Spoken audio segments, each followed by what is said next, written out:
The atmosphere in the private lounge of the high-end Chicago steakhouse was soaked in luxury.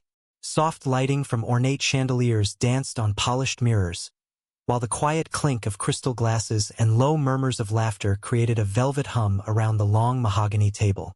The men seated there wore designer suits, tailored to perfection, their wristwatches glittering like badges of achievement.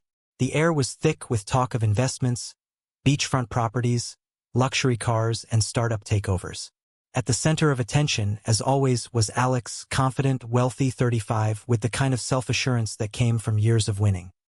His dark blue suit cost more than some people's yearly rent, and his gaze moved through the room like a man surveying a world he had already conquered. In his mind, money solved everything. If something could be bought, it wasn't a problem. That was how life worked. As the dinner wore on and the drinks flowed, the tone of conversation shifted from business to bravado. Someone bragged about a model he flew in from New York. Another recounted a night in Vegas involving $3,000, a Bengal cat, and a miniature saxophone. It was Brandon, though, Alex's childhood friend turned hedge fund clown, who fired the first real shot. "You always say women only care about the money?" Brandon slurred, swirling bourbon in his glass. "So what if we threw you a random chick from the middle of nowhere? Say a cowmilker from the boonies. Would you still hold your own?" Alex raised an eyebrow and leaned back, lazily swirling his own wine. "I'd marry a dairy girl if I had to," he said with a smirk. "Why not?" "Oh yeah." Brandon leaned in. 3 months. You, a girl from some random farm, living under the same roof. If you last, drinks on us for a year. If you bail, you're buying the next yacht." Everyone laughed. The idea was ludicrous, but Alex felt something ignite inside him. That familiar cocktail of ego, competition, and just enough alcohol to make anything seem possible. Brandon already had his phone out, scrolling through TikTok. "Let's make this interesting," he said, shoving his phone across the table. "Here, Emma, 23, lives in a small town in Wisconsin, works on a farm, takes care of livestock. Look." On the screen, a girl in braids, wearing a simple sundress, was milking a cow in front of a slanted barn. She smiled into the camera as she explained how to make butter from scratch. A scruffy dog bounced in the background. Mist rolled over a green pasture behind her like a postcard from another world. Alex chuckled, amused. "She's cute," someone snorted. And without thinking much, Alex grabbed his phone and typed a short message. "Marry me. You'll be rich." The table roared. Glasses clinked, someone dropped a fork, and the laughter didn't stop until Alex's phone buzzed. He picked it up. "Okay." The message read. Silence. A few nervous chuckles. Someone let out a low whistle. Brandon raised his eyebrows. "So what now?" Alex felt his pulse spike. It was supposed to be a joke, a dare. But now there was no turning back. His pride wouldn't let him. 1 week later, he stood inside a courthouse in Milwaukee. She was real. Emma.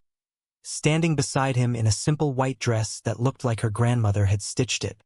She had no makeup, her gaze open and unsure, her hands nervously clutching a faded clutch purse. He wore a tailored suit. She wore second-hand shoes. They didn't fit. At the wedding reception in a swanky rooftop restaurant, Emma looked out of place. She held her champagne glass carefully, like she might drop it, and stared at the crystal chandeliers as if they might fall on her. At the nearby table, some of the guests openly snickered. She didn't belong. Everyone could see it. And Alex? He was already calculating how to end this gracefully. The plan was to get through the 90 days and walk away. No drama, no strings. But he hadn't expected her to actually show up. And now he was married to a woman who smelled like sun-warmed hay and didn't know what foie gras was. The next morning was unusually quiet. No sound of his usual espresso machine grinding beans. No city traffic humming outside his high-rise windows. Instead, there was the unmistakable smell of frying onions and potatoes wafting in from the kitchen. Alex lay in bed, staring at the ceiling, a strange heaviness in his chest. Yesterday he'd gotten married. As a joke, as a bet, a flex.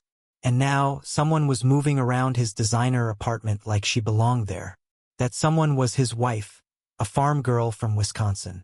He slipped into his robe and headed toward the kitchen, and froze in the doorway. Emma stood barefoot, wearing one of his old, oversized t-shirts, slicing potatoes with her fingernails over the granite countertop. A mountain of peels had already accumulated on a cutting board. Oil sizzled in the pan. He blinked. "What the hell are you doing?" Emma looked up, calm as ever. "Making breakfast. Why are you using your nails? There's a whole set of Japanese knives in the drawer." She smirked without looking up. "This is faster." Alex rubbed his face with both hands. Everything about the scene felt wrong. Just last night, they were clinking glasses in a high-end restaurant. And now, his brand-new wife was squatting in the middle of his pristine, minimalist kitchen, cutting potatoes like she was in her grandmother's cabin.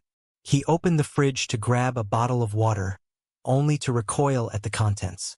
Gone were his pre-packed salad boxes, imported sparkling waters, and protein smoothies. In their place were a gallon jar of raw milk, a plastic tub of homemade cottage cheese, and a bunch of fresh herbs shoved into an old jam jar. He slammed the fridge shut. Meanwhile, Emma had plated 2 portions of golden brown potatoes and pushed one toward him like it was no big deal. "Eat before it gets cold." Alex sat down but didn't touch the food. He just stared at her messy braid, at her bare feet, at her calmness. This wasn't how things were supposed to go. She was supposed to be overwhelmed, desperate to fit in. She was supposed to try harder. Instead, she was just being herself. She changed the linens in the bedroom, humming softly, and when he casually mentioned French manicure in passing, she blinked and asked, "Wait, is it actually from France?" And the third time she poured tea into one of his whiskey glasses, he snapped. He slapped his palm on the table, making her flinch. "Listen, this isn't the farm. We can't live like this here. Can't you at least try to adapt a little?" Emma looked at him without emotion, then gently set down her spoon. "Why should I?" He clenched his fists, his entire body tensed. "Because you're married to a man with power. Because you're in Chicago now. Because this life is 1,000 miles from milking cows and scraping snow off a roof. Because that's what people do, they adjust." He waited for her to apologize, to say, "You're right, I'll try." But she didn't. She simply resumed eating. Alex stood up abruptly and left the room, slamming the door to his office behind him. He already knew how this would go. He'd wait out the 3 damn months, file the papers, and move on, like they'd all laughed about over drinks. It was just a game, and he had to play it through. But then her voice came, soft and calm, through the door. "All right, but if I leave, you'll never meet another woman like me." He paused, didn't respond, but her words clung to him, not said with anger or sadness, just certainty. And that made it worse. The next day, everything went downhill. Traffic was unbearable. Meetings were pointless. His biggest deal, the one he'd been negotiating for 6 months, was stuck. Legal paperwork dragged. Regulatory issues piled up. And none of his attorneys had a clear solution. His phone wouldn't stop ringing. Assistants came in and out of his office like clockwork. He snapped at 2 interns before noon. His head was pounding. By evening, Alex was drained. He tossed his jacket onto the armchair, yanked off his tie, and stumbled into the kitchen, praying for a quiet cup of coffee. But as he passed the living room, a strange sound stopped him. Soft sobs. He turned. There, curled up in his favorite leather armchair, sat Emma. Her hands covered her face. Her shoulders trembled. It was the first time he'd seen her cry. Until now, she'd been calm, almost detached, as if she was observing his world, not living in it. But now, she was broken. Quietly, without drama. He could have walked away, closed the door, given her space. But something inside him wouldn't let him. He stepped forward and stood silently beside her. After a few seconds, she looked up. Her eyes were red, but she didn't wipe the tears away. She didn't say anything, and she didn't have to. In that moment, he saw it all. She had no one here, not a single familiar face, not a single place where she belonged. No routine. No morning sun over a foggy field. No dogs chasing chickens across the yard. She wasn't missing luxury. She was missing her life. The one where she felt real. And he realized he'd never once tried to understand her. He assumed she was stubborn, resistant, but maybe the truth was worse. His world simply never welcomed her.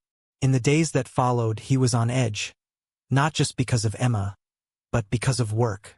Everything was stalled, contracts frozen, deadlines missed, lawyers dodged his calls. His overseas partners grew impatient. He couldn't push the right buttons anymore, and it was driving him mad. At dinner one night, irritated and worn down, he blurted, "I've never dealt with so many idiots in one day." Emma, calmly eating roasted chicken and quinoa, didn't look up. "Did you try just talking to them?" He scoffed. Another naive suggestion from a girl who had no idea how the real world worked. But she continued, "Maybe they're scared of you. Maybe they think you're just gonna come in and fire everyone. Yell. Intimidate. What if you didn't? What if you just asked what was going on? Like a person." He wanted to roll his eyes, but something about her voice stopped him. The next morning, he called his lead attorney. Instead of issuing commands, he asked, "What's holding us up? Is there anything I can help with?" There was a pause, then a real conversation. 2 days later, the deal was signed. Alex couldn't believe it. It worked. Since then, he'd begun listening to Emma. Not deliberately, but her voice started echoing in his head at the strangest times. She didn't know anything about business, but her logic, simple, quiet, rural logic, made sense. And it worked. He didn't know what to do with her. She wasn't trying to blend into his world. She wasn't chasing money. She wasn't pretending to be some humble Cinderella, grateful for his riches. She just lived like nothing had changed. And the more he watched her, the more it got under his skin. It was supposed to be different. She was supposed to gawk at designer clothes, squeal at expensive gifts, reach for credit cards with stars in her eyes. But Emma stayed Emma. So he made a decision. He waited for the right moment. Not to fight. Not for some messy blow-up.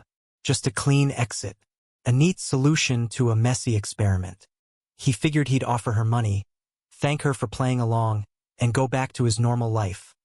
The one with spreadsheets, penthouses, and no barefoot women peeling potatoes in his kitchen. He thought she'd be expecting it, hoping for it even.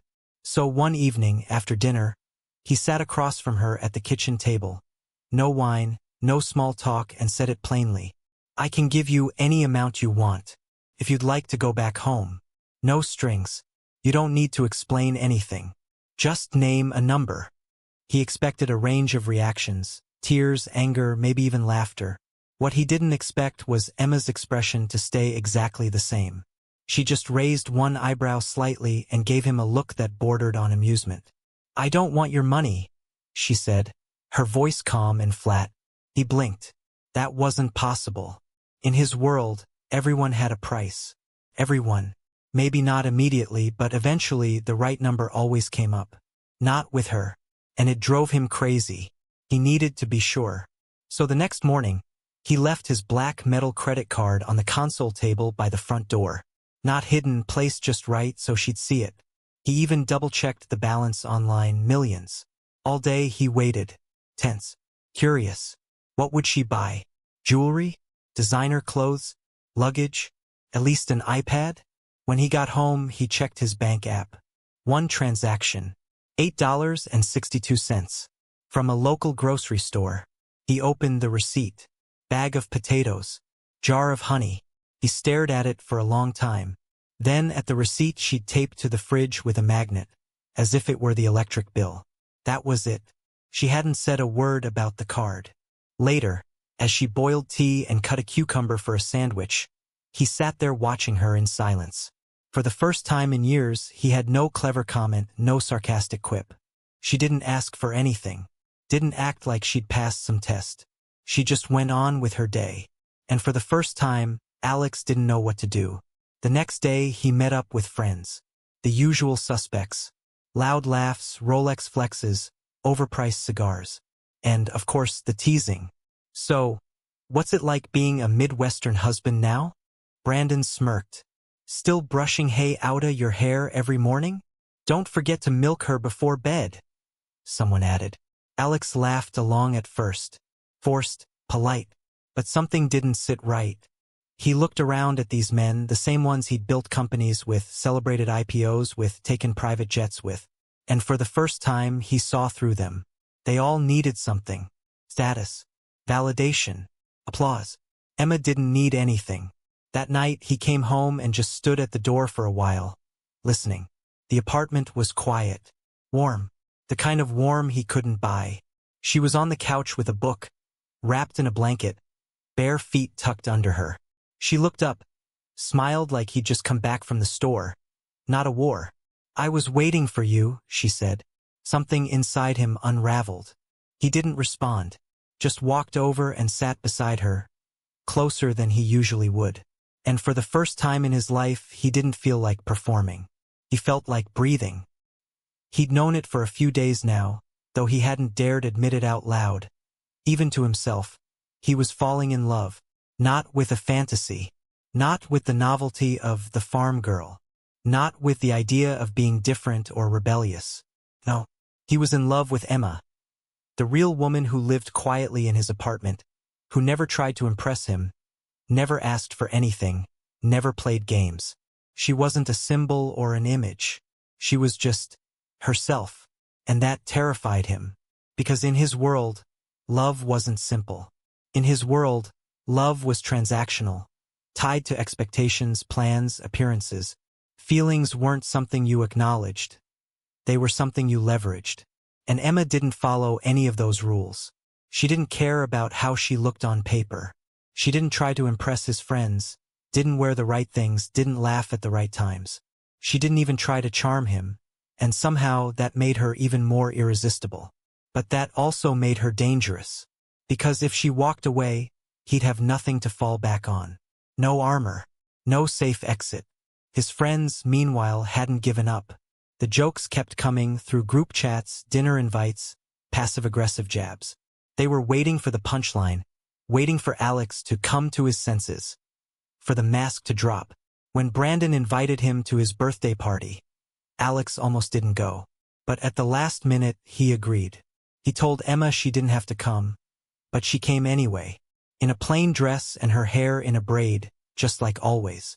The party was held at a sprawling estate outside the city, the kind with valet parking, a champagne bar, a rented jazz band, and too many people trying to outshine one another.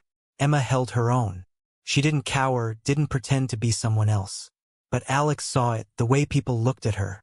The women smiled too wide, the men too knowingly. There was a gloss of politeness over a layer of judgment that made his stomach churn. He caught snippets of whispers. She's cute. In a quirky way. She's not what I expected from Alex. Maybe it's some kind of social experiment. And then Brandon, half drunk and grandstanding, raised a glass and shouted, "To the man brave enough to try something new. May your science project go better than my last marriage." The room erupted in laughter. Someone called out, "What's next, Alex?" "A goat." Another chimed in, "Don't forget to keep her on fresh hay." Emma didn't flinch, didn't blink, didn't smile or frown. She just stood next to him, steady, composed, like she was in on some deeper joke that no one else could hear. And in that moment, Alex cracked. He set down his glass and spoke, not loud, not angry, just firm, steady, undeniable. "Who are you without your money?" The room fell quiet. No music, no laughter, just silence. He looked around at the crowd. People he'd known for years. People who'd shared luxury boxes at games, stock tips, and shallow secrets. How many of you could survive one day in a small town? Could make your own dinner without calling a delivery service? Could wake up before dawn and actually work for something without checking how it benefits your image? No one spoke. No one moved. He didn't wait for a response. He turned to Emma, took her hand, and led her out. They drove back in silence. Just the hum of the engine and the rhythm of the road. He didn't know what to say, how to explain that something inside him had shifted completely. But Emma turned to him, gave that small, knowing smile and said, "I was waiting for you." And this time he didn't just hear the words. He understood them. He had found something real. The days after the party passed quietly, but something had changed inside Alex. Not like a light switch, more like a slow, silent tectonic shift. He found himself waking up earlier without alarms, making coffee not for himself, but for her, opening the window just to feel the breeze. He started paying attention, really paying attention, to things he used to ignore. How the light hit the kitchen tiles at 7 a.m., the way Emma hummed while folding laundry, the warm smell of oatmeal and cinnamon. Emma hadn't changed. She still wore simple clothes, still walked barefoot around the apartment, still spent Saturday mornings baking bread from scratch. She didn't talk about brands or Instagram reels or brunch spots. And Alex, for the first time in years, didn't miss any of that. His world used to revolve around image. The right table at the right restaurant, the right watch at the right event, the right language in the right room. Now, none of it felt right. And Emma? She just kept living. She wasn't trying to fit in. She didn't try to prove herself or apologize for who she was. She didn't even ask for more of him. She gave space, stayed present, and existed without asking permission. It was driving him insane. He was used to two types of women, the ones who chased status and the ones who pretended they didn't. But Emma didn't fit either category. She wasn't chasing anything. She just was content, whole, independent. And that scared him. Because if someone doesn't need you, doesn't need your money or power, they can leave. And there's nothing you can do to stop them. One night, he bought her a brand new phone. Top model, custom case, her initials engraved on the back. Wrapped it nicely, left it on the table with a note. Emma looked at the box, then at him. "I already have one," she said casually. "This one's better. Much better." She shrugged. "Well, maybe you can use it then," and went back to chopping vegetables. He stared at her.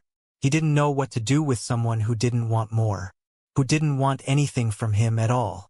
Later, as they sat on the couch, he finally asked, "Why did you say yes?"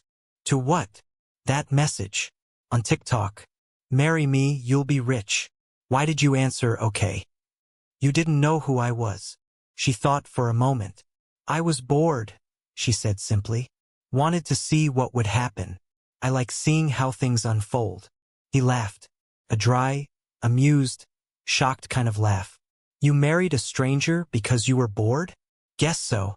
She didn't blink, didn't flinch, didn't try to soften it. And for some reason, that answer, that blunt, wild, totally unromantic answer, hit him harder than any love confession ever could. Because it meant she didn't fall for his money. She didn't fall for him at all. She just showed up and stayed.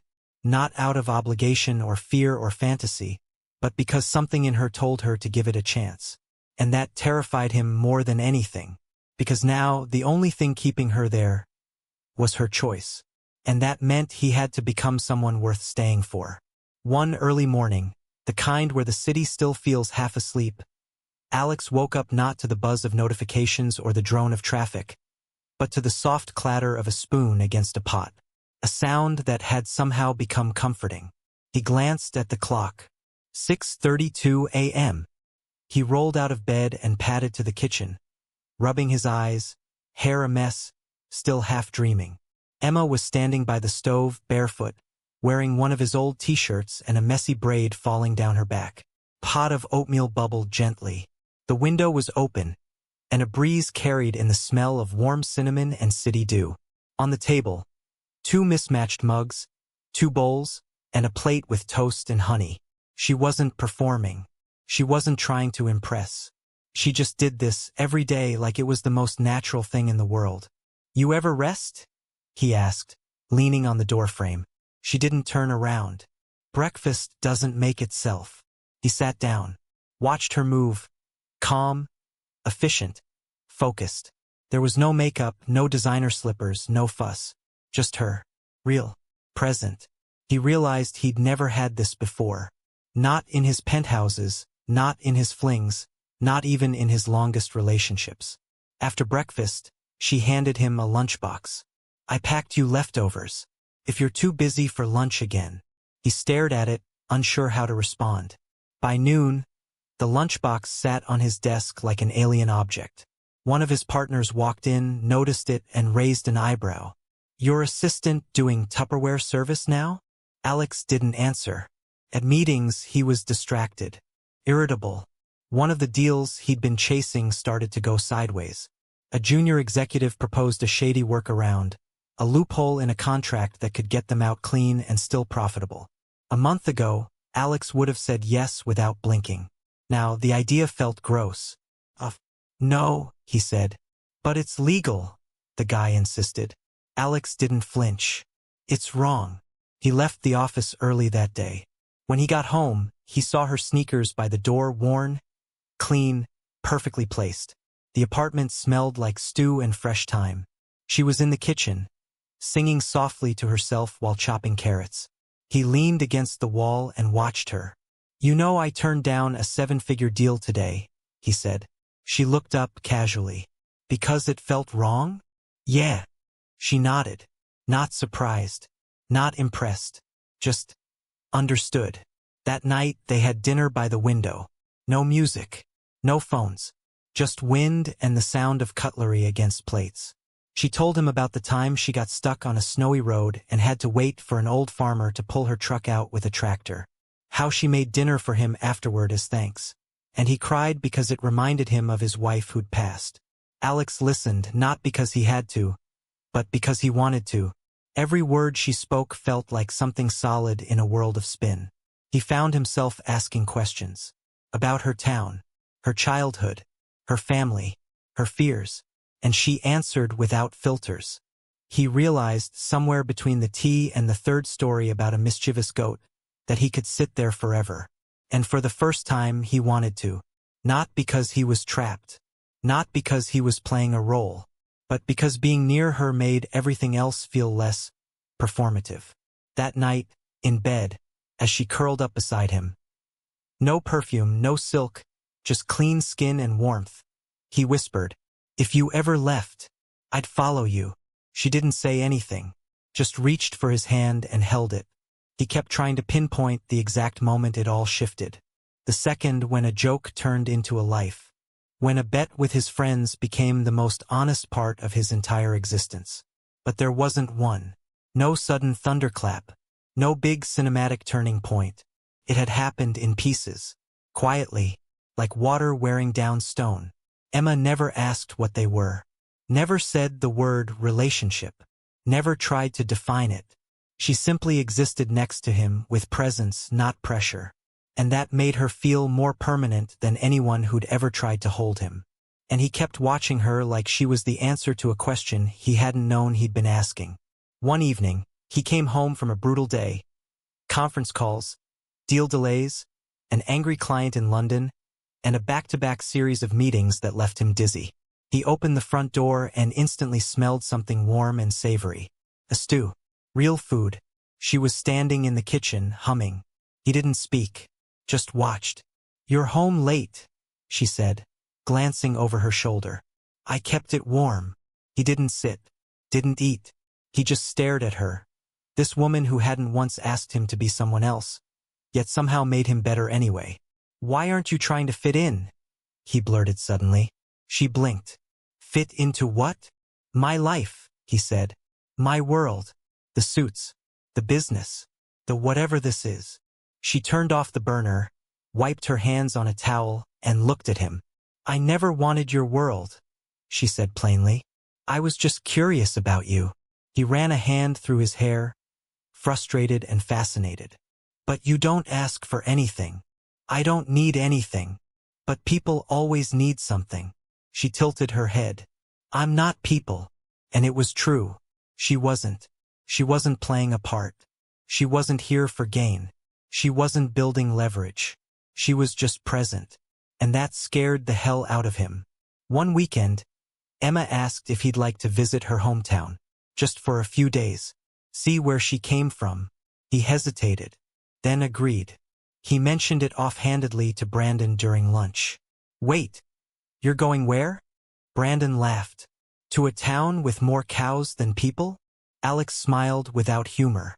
Yeah, a place where people actually know how to cook their own food. Brandon didn't laugh at that. The town, a sleepy dot in rural Wisconsin, was exactly what he expected and nothing like it at all. Wooden houses, porches, wind chimes, a dusty corner store that still sold newspapers and penny candy. Her grandma met them at the door, arms strong despite her frame, eyes sharp despite her years. "So you're the one," she said, squinting. "Didn't think you were real." Alex shook her hand. Firm grip. Emma walked through the house like someone returning from a long trip, not a stranger. She touched the walls, ran her fingers along old bookshelves, smiled at familiar creaks in the floorboards. That night, he helped her carry water from the well. Got splashed, cursed under his breath. She laughed until she had tears in her eyes. They slept in a creaky bed under a patchwork quilt. He stared at the ceiling for hours, listening to a dog bark in the distance, a tree tapping the window. And he thought, if I'd met her here, no suits, no skyline, no pretense, I still would have fallen for her, maybe even faster. He woke up to the smell of fresh bread and something sweet. Apples maybe. The air in the room was crisp, the quilt still warm. The house creaked with morning sounds. A floorboard somewhere, water running, the distant bark of a neighbor's dog. Emma wasn't beside him. He got up, pulled on a hoodie, and followed the scent out to the kitchen. She was outside, laughing softly with her grandmother near the garden. She looked so different, not because of how she was dressed, but because of how she moved, effortless. Home. He leaned against the doorframe and watched. Later, she took him around the town. The general store where she bought candy as a kid, the church steps where she once sat through a thunderstorm, the creek where she used to skip stones. Everywhere they went, someone waved, someone smiled. Everyone seemed to know her name. And everywhere he looked, he saw pieces of her that didn't exist in Chicago. Versions he'd never met. Freer, lighter, more mischievous. In the evening, her grandmother sent them down to the field behind the house. The sun was setting, casting everything in a hazy gold. Emma walked ahead of him, through the tall grass, running her hand along the stalks, picking burrs off her dress. She stopped near a tree, turned, and looked at him. "This was my favorite spot," she said. "I used to come here when I wanted to feel small. It made me feel better, somehow." He walked over and sat beside her. Neither of them said anything for a while, just watched the sky change colors. He thought about saying something, maybe how peaceful it was, maybe how strange it felt to be so far from everything, and yet so sure he belonged here. But the words stuck. That night, as they lay in bed, her head resting on his shoulder, he whispered, "If I had met you here without all the noise, no TikTok, no suit, no bet, I think I still would have fallen for you." She didn't reply, just curled closer, her fingers curling into the fabric of his shirt. The next morning, they stood on the porch as her grandmother handed her a bag of canned peaches and homemade bread. "You take care of her," she said to Alex, locking him in place with a single look. "She's got roots. And people like you, city people, you forget what that means." He nodded. Quietly, the drive back to the city was long. Neither of them said much, but something had shifted, something important, like the last puzzle piece had clicked into place. When they returned to the apartment, it felt smaller. Not because of the space, but because now he had seen how wide the world was when it wasn't covered in marble and chrome. Emma went to the window and sat on the sill with a cup of tea. "This world of yours," she said quietly. "It's beautiful in its way, but it's loud, sharp, like a showroom." He sat across from her. "You're not a guest anymore," he said. She looked at him. "I don't need to be." Then she added softer, "But if one day it gets too noisy again, I'll leave, quietly. I won't make it a thing. I just don't know how to live in a place where I can't breathe." He felt something in his chest twist. "I don't want you to leave."